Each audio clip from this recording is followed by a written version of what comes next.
Now, if you're a small business owner, a freelancer, or even a marketer at a large company, you know how important it is to have content marketing strategy to attract and also retain new clients. However, it's very easy to make mistakes when it comes to content marketing, and these mistakes can have a major impact in the success of your content marketing efforts. By the end of this video, you'll have a better understanding of what to do and also what not to do when it comes to creating a successful marketing campaign so that you're able to then attract more clients, retain more clients, boost your engagement, and do all the cool things you need to elevate your marketing game. So that's why in today's video, I'm going to share with you some of the common mistakes that I see a lot of people do when it comes to content marketing and also how to avoid them. So let's get started.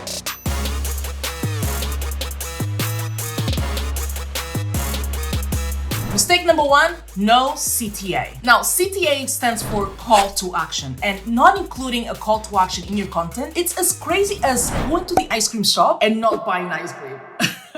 I'm really craving an ice cream right now, so that's why I gave you that example. Now, a call to action or CTA is basically a statement that encourages the reader or even the person who's watching your video, if that's what you did, to take a specific action. And this action can be to buy something that you're selling, to download a PDF, or even to sign up to your newsletter. Now, failing to include a call to action in your content can prevent your audience from taking the next step and engaging with your business. Now, for example, if you go to my Instagram page, you'll notice that for every single post that I have a call to action. So let me just scroll and you can see that every single post that I have, here's a call to action. There's another one and there's another one. Every single post needs to have a call to action. And this really goes for everything. I don't care if you're doing a carousel post or if you're doing a stagnant post or if you're doing a live on Instagram, on Facebook, on LinkedIn. You should have always a call to action because you want people to do the next step, to take the next step inside of your business. And even here on YouTube, if you notice, I usually have two CTAs, one in the middle of my video and the other one right after the video. And usually the one in the middle of the video is to boost engagement, and the other one at the end of the video is a suggestion for the next video for people to watch. And this is just to show you because I really follow what I preach. Every single type of content that I put out, being a video, a written post, or even an audio, I always have a call to action because you always, and you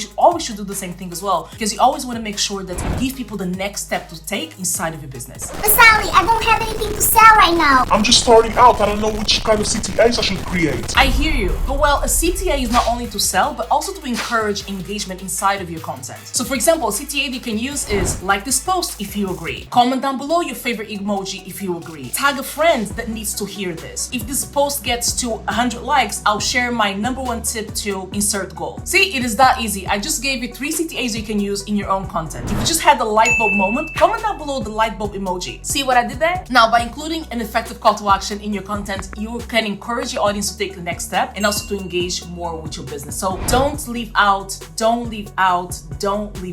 please don't leave out CTAs because this is one of the biggest mistakes I see people do. Now, mistake number 2 that people do when it comes to content marketing is not following a framework. Now, whether you do video or text, you need to follow a copywriting framework to create content that brings results. Now, there are many types of copywriting frameworks that help you create an effective copywriting content, but PAS is my favorite one and also the one that it's more effective when it comes to content writing. Now, PAS stands for problem, agitate, solution. So this basically is a copywriting framework that helps you structure your copy by addressing the reader's problem, agitating their pain points associated with the problem, and also offering a solution. Now, here's how it works. With the P, the problem, you should identify the problem that the reader is facing. And this could be a problem that they are already aware of or a problem that you are bringing to their attention. And usually you want to do this in the form of a question. So for example, you can say, are you tired of struggling to get a good night's sleep? Now that's the problem. And now we go over to the agitation. Now the second step of this framework is the agitation. And here you want to agitate the pain. So the pain is associated with the problem. So this means that you are highlighting the negative consequences or even the difficulties that the reader is experiencing by the result of this problem. So following the example, here you can say, do you toss and turn for hours unable to get comfortable? Do you wake up feeling exhausted and groggy despite spending hours in bed? If so, you're not alone. Millions of people struggle with sleep issues on a daily basis. You see, here I was talking about the problem, I was really agitating it. I was telling them about the consequences that they are experiencing with the problem of not getting enough sleep. Now, the next and the final stage of this framework is the solution. With the solution, you want to offer a solution to the reader's problem. This could be a product, a service, or any other solution that you're offering to solve their problem. Now, following the example, we can say something like, but there's a solution.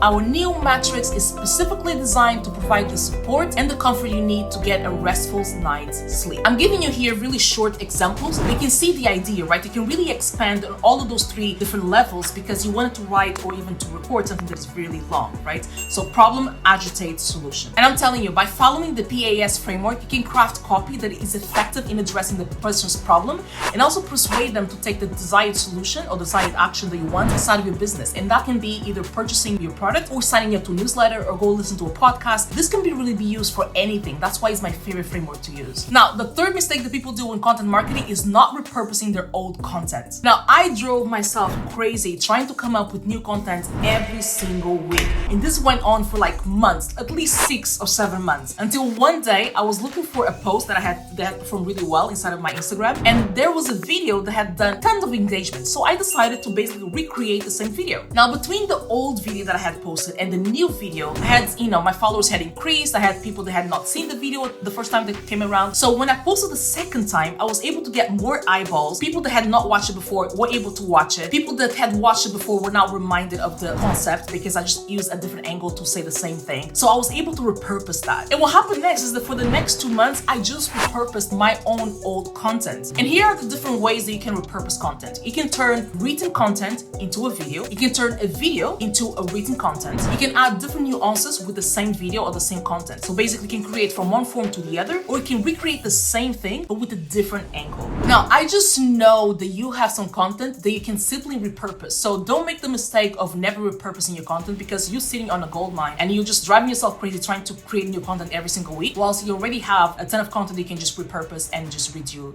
to have more people engage with it. Do you know another mistake that you definitely don't want to make? It's going to the wrong business or starting the wrong side hustle. So in the next video, I'm going to share with you the 5 digital products that will make you at least $100 per day passively. And the very first digital product idea that I give you is my favorite one because the one that I personally use to make over 6 figures per year. So don't miss out on this. Go click it, go watch it, and I'll see you on the next one. Bye.